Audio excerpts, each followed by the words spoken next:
पति पत्नी ने देखा कि पड़ोसी घबराए हुए जल्दी जल्दी घर खाली कर रहे हैं। दोनों हैरान होकर सड़क पर आए तो देखा कि हर कोई पागलों की तरह भाग रहा है, जैसे दुनिया का अंत आने वाला हो। हालांकि जैसन को नहीं पता था कि क्या हुआ है, लेकिन एहतियात के तौर पर उसने तय किया कि वो अपने परिवार को लेकर निकल जाएगा। मगर रास्ते में उन्होंने देखा कि जो पड़ोसी भागे थे वो वापस लौट रहे हैं। बात और भी अजीब लगने लगी। जैसन का परिवार बेचैन हो उठा जब तक कि ट्रैफिक में फंस नहीं गए। तभी उन्हें पता चला कि शहर से निकलने वाला इकलौता रास्ता सेना ने बंद कर दिया है। आसमान में हेलीकॉप्टर बार बार घोषणा कर रहा था कि शहर में अचानक संक्रमण फैल गया है और सभी निवासियों को तुरंत घर लौटने को कहा गया। जैसन को समझ आ गया कि उन्हें पूरी तरह से आइसोलेट कर दिया गया है। तभी एक पत्थर आसमान से गिरा और परिवार ने ऊपर देखा तो धूल का गुब्बार छा गया। 2 लड़ाकू विमान जोर से शोर करते हुए उनके कस्बे की ओर उड़ते गए। सब हैरान रह गए जब विमान ने सीधे बम बरसाने शुरू कर दिए। जैसन की पत्नी बेथ को तुरंत समझ आ गया कि अगर वे सेना की बात मानकर घर लौट जाते तो अंजाम बहुत भयानक होता। तभी विमान मुड़कर सड़क पर चल रहे लोगों की ओर आने लगे। सबको अब समझ आया कि सेना सबको मारना चाहती है। बेथ ने पहाड़ी पर स्कूल देखा और तुरंत परिवार को लेकर चढ़ाई शुरू की। पीछे से विमान दूसरी बार बमबारी शुरू कर चुके थे। अच्छा हुआ कि वे तेज थे और धमाके की लहर से बच निकले। लड़खड़ाते हुए वे स्कूल पहुंचे और जोर से बंकर का दरवाजा पीटा। दूर से विमान की आवाज और तेज होती गई। जैसे ही बंकर का दरवाजा बंद हुआ, ऊपर जोरदार धमाका हुआ। आखिर ऐसा कौन सा वायरस था कि सेना को इतना बड़ा कदम उठाना पड़ा? जैसन का परिवार कुछ भी समझ नहीं पाया और उन्होंने फिलहाल बंकर में ठिकाना बना लिया। अच्छी बात यह थी कि वहां बड़ी मात्रा में एक्सपायरी खाना रखा हुआ था जो 3 लोगों के लिए काफी समय तक चल सकता था। पत्नी बेथ का चेहरा उतरा हुआ था। दरवाजा बंद करते समय उसके हाथ की हथेली कट गई थी। उसे नहीं पता था कि कहीं वो वायरस से संक्रमित तो नहीं हो गई, मगर अभी ये सोचने का वक्त नहीं था। जैसन ने लोहे की जंजीर से बंकर का दरवाजा मजबूती से बंद कर दिया और तय किया कि फिलहाल यहीं कुछ दिन छिपकर रहेंगे। लेकिन जमीन के नीचे रहने का जीवन आसान नहीं था। हर दिन वही एक जैसे टिन के खाने और पीने के लिए कीचड़ भरे भूमिगत कुएं का पानी। खाली समय में वे ताश खेलते, छुपन छुपाई खेलते। दुनिया से पूरी तरह कटे हुए इस जीवन ने जैसन के परिवार को मानो किसी दुनिया के अंत का एहसास दिलाया। सबसे पहले बेटी ने यह जीवन बर्दाश्त नहीं किया। उसने पूछा, पापा हम यहाँ कब तक रहेंगे? जैसन के पास कोई जवाब नहीं था। उसने बस यही कहा, जब बाहर वायरस चला जाएगा और जीवन फिर से पनपेगा तभी हम फिर से बाहर जाएंगे। उन्हें नहीं पता था कि ये इंतजार 300 दिनों तक खींच जाएगा। बेटी बार बार मां के बनाए परावर्तक शीशे से वेंटिलेशन डक्ट से बाहर झांकती, लेकिन हर बार वही बमबारी से जली हुई राख जैसी दुनिया दिखती। कहीं भी जिंदगी के कोई निशान नहीं। ये सब देखकर उस छोटी बच्ची को लगने लगा कि शायद वे ही इस दुनिया के आखिरी जीवित लोग हैं। मां ने उसे दिलासा दिया, शायद तुम्हारे दोस्त भी हमारी तरह कहीं छिपे हुए हों। तभी बच्ची ने एक टिन का डिब्बा खोला जो अंदर से खाली था। उसकी पीछे की तरफ एक छोटा सा छेद था। शायद कोई चीज उसमें से खाना चुरा गई थी। बेथ ने सारी बची हुई टिनों की जांच की। पूरे 12 डिब्बे खाली थे। ये तो उनके 2 हफ्तों का राशन था। दुख होना लाजमी था। बेथ ने वेंटिलेशन डक्ट की तरफ देखा और अंदाजा लगाया कि शायद कोई चूहा अंदर आकर खाना ले गया। बेटी के उदास चेहरे को देख जैसन ने तुरंत दिलासा दिया, छोटी छोटी बातों से परेशान मत हो। अगर खाना खत्म हो भी गया तो मैं ऊपर जाकर कुछ सामान ले आऊंगा। उस रात जब बच्ची मां के साथ ब्लॉक्स खेल रही थी तभी पीछे से हल्की सी आवाज आई। देखा तो एक चूहा फिर से टिन फूड चुराने घुस आया था। जैसन गुस्से में भरे हुए चाकू निकालकर उसे टुकड़े टुकड़े करने ही वाले थे, लेकिन वह छोटा सा जीव असाधारण तेज निकला। वो लगभग छेद से बाहर निकल ही गया था कि बेथ ने अचानक झपट्टा मारा और चूहे को झपटा कर दिया। लेकिन परिवार अभी खुशी भी नहीं मना पाया था कि एक तीखी मिर्च जैसी गंध चारों तरफ फैल गई। असल में चूहा भागते समय तेल का लैंप गिरा गया था जो अब जलने लगा। जैसन उसे बंद करने दौड़ा, लेकिन जलते हुए लोहे से हाथ जल गया और वो चिल्ला उठा। तापमान बढ़ता गया और अंत में लैंप का ढक्कन फट गया, जिससे उसमें भरा केरोसिन फैल गया और आग भड़क उठी। बेथ ने पर्दा फाड़कर आग बुझाने की कोशिश की। जैसन ने पत्थर की नल से आधी बाल्टी पानी निकालकर आग पर डाला। पति पत्नी की कोशिशों से आग पर काबू पा लिया गया। जब वे बिस्तर के नीचे छिपी बेटी को ढूंढने पहुंचे तो देखा वो एक आईने से सामने देख रही थी। दरअसल धुआं वेंटिलेशन डक्ट से बाहर निकल रहा था, जिससे उनका ठिकाना उजागर हो सकता था। अब सब लोग सांस रोक कर बैठे थे। जैसन ने सबसे पहले बोलकर कहा कि शायद रात का अंधेरा धुएं को छुपा लेगा। तीनों डर के साये में पूरी रात जागते रहे। सौभाग्य से कुछ भी अप्रत्याशित नहीं हुआ, लेकिन जैसन ने परावर्तक शीशे से देखा कि उस पर मोटी परत जली हुई कालिक की जमा हुई थी। यानी धुआं बाहर तो गया, लेकिन वेंटिलेशन डक्ट के चारों ओर कालिक जम गई होगी ताकि वे पकड़े न जाएं। पति पत्नी ने बाहर जाकर सफाई करने का निश्चय किया। उन्होंने दरवाजे की जंजीर खोली बाहर की आवाजों को ध्यान से सुना और जब यकीन हुआ कि बाहर शांत है, तब दोनों ने मिलकर बंकर का दरवाजा खोला। अब बेटी अकेली अंदर रह गई थी, लेकिन बहुत देर तक इंतजार करने के बाद भी उसके माता पिता वापस नहीं आए। इसलिए उसने स्टूल पर चढ़कर परावर्तक दूरबीन से बाहर की स्थिति देखनी शुरू की। जल्दी ही उसने देखा कि उसके माता पिता बंकर के दरवाजे को छिपाने की कोशिश कर रहे थे, लेकिन तभी दूर जंगल में एक काली परछाई तेजी से सरकती हुई नजर आई। बच्ची ने जोर से चिल्लाकर पापा को पीछे देखने को कहा, लेकिन दूरी बहुत ज्यादा थी, माता पिता सुन ही नहीं पाए। घबराहट में बच्ची अपने डर को भूल गई और सीढ़ी पर चढ़कर बंकर से बाहर निकल गई। बाहर आते ही उसे एहसास हुआ कि उसके माता पिता अब वहां नहीं थे।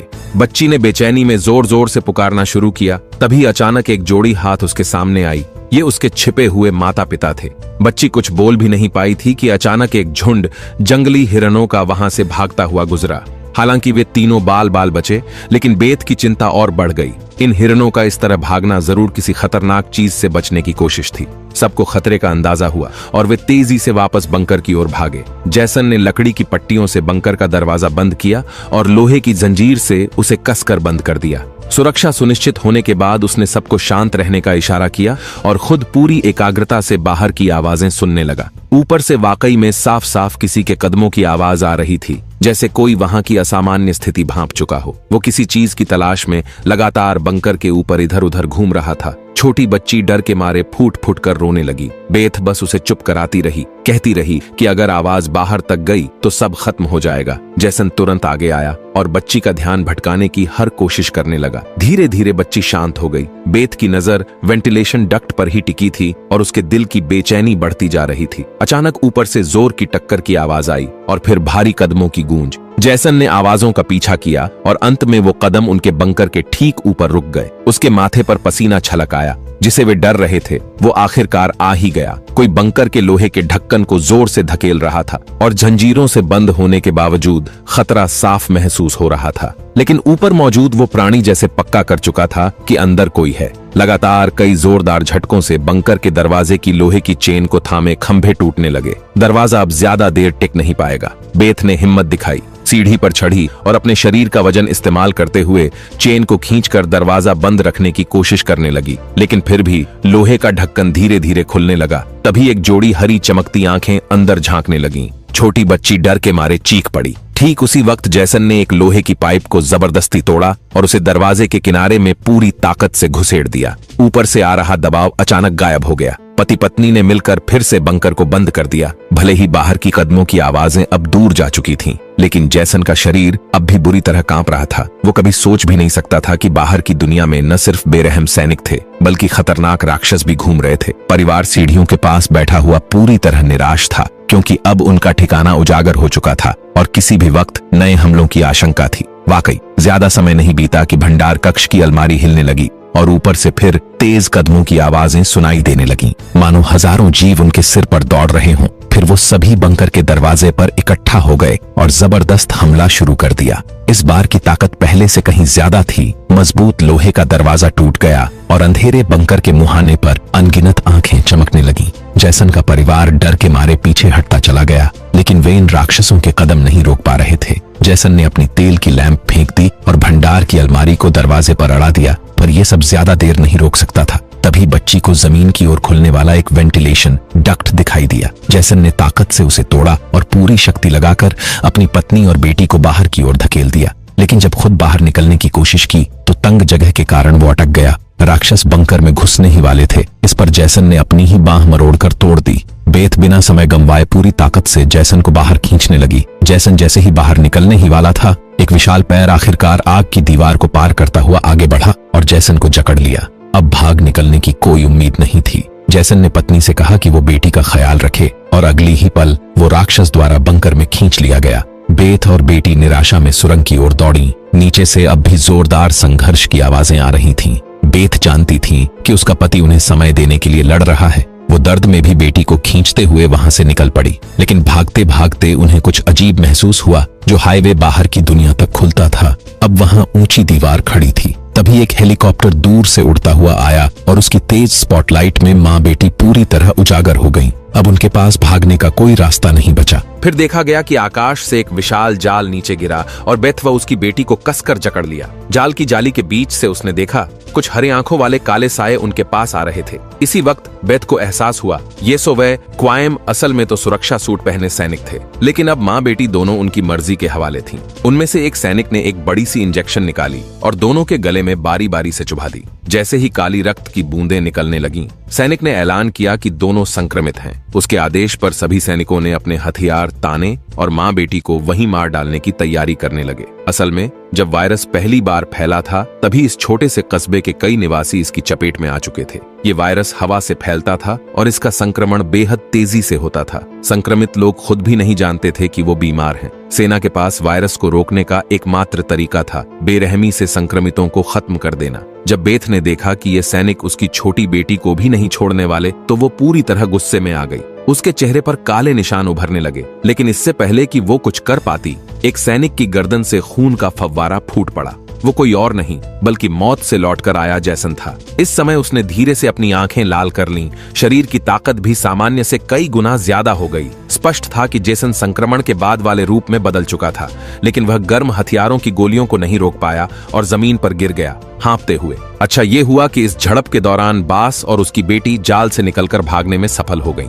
सैनिक इधर उधर बिखरकर उन्हें ढूंढने लगे, लेकिन उन्हें यह अंदाजा नहीं था कि अब बास भी एक राक्षसी रूप में बदल चुकी थी। उसने कुछ सैनिकों को तुरंत मार गिराया, पर फिर खुद भी गोली लगने से कार की छत पर गिर पड़ी। अंधेरे में छुपी उसकी बेटी ने यह सब देख लिया। अपने माता पिता की हालत देखकर वह भी गुस्से में आकर रूपांतरित हो गई। एक छलांग में उसने एक सैनिक को गिरा दिया और उसे मारने ही वाली थी कि बास ने समय रहते उसे रोक दिया। वह नहीं चाहती थी कि उसकी बेटी भी एक दरिंदा बन जाए। उसने उसकी भावनाओं को शांत किया। धीरे धीरे लड़की की नसों की हरियाली गायब हो गई और वह फिर से इंसान में बदल गई। लेकिन सैनिक की किस्मत इतनी अच्छी नहीं थी। उसकी सुरक्षा ढाल टूट चुकी थी और वह धीरे धीरे वायरस से संक्रमित हो गया। अफसोस कि जैसन की हालत बहुत गंभीर थी। उसने बेटी के चेहरे को देख अपने चिरपरिचित अंदाज में विदाई दी और हमेशा के लिए आंखें बंद कर लीं। उसी वक्त एक और हेलीकॉप्टर आ गया। बास अपनी बेटी को लेकर भागी। कबाड़ के ढेर में छुपते हुए उन्हें एक गुप्त भूमिगत सुरंग दिखी। तभी एक रोशनी उन पर पड़ी। देखने पर पता चला कि सामने पड़ोस का वह छोटा लड़का था। वे उसके पीछे चल पड़े और एक मोड़ पर उन्हें एक भूमिगत तहखाने का दरवाजा मिला। वहां बहुत सारे परिचित लोग छुपे हुए थे। असल में बहुत से बचे हुए लोग वहीं पर थे। जिंदा रहने के लिए वे अंधेरे में चूहे जैसे जीवन जीने को मजबूर थे। मुख्य किरदार का परिवार हर दिन उन राक्षसों से भाग रहा था, लेकिन सच में वे खुद सामान्य लोगों की नजर में राक्षस बन चुके थे। अगर उनकी बातचीत पर ध्यान दिया जाए तो लगता है उन्हें पहले से पता था कि वे संक्रमित हैं, और यह भी कि गुस्से में वे रूपांतरित हो जाते हैं। इसी वजह से वे बार बार अपनी बेटी से कहते थे कि गुस्सा मत करना। तो दोस्तों, आज की कहानी यहीं खत्म होती है। अगर पसंद आई हो तो जुड़े रहे, अगली बार फिर मिलेंगे।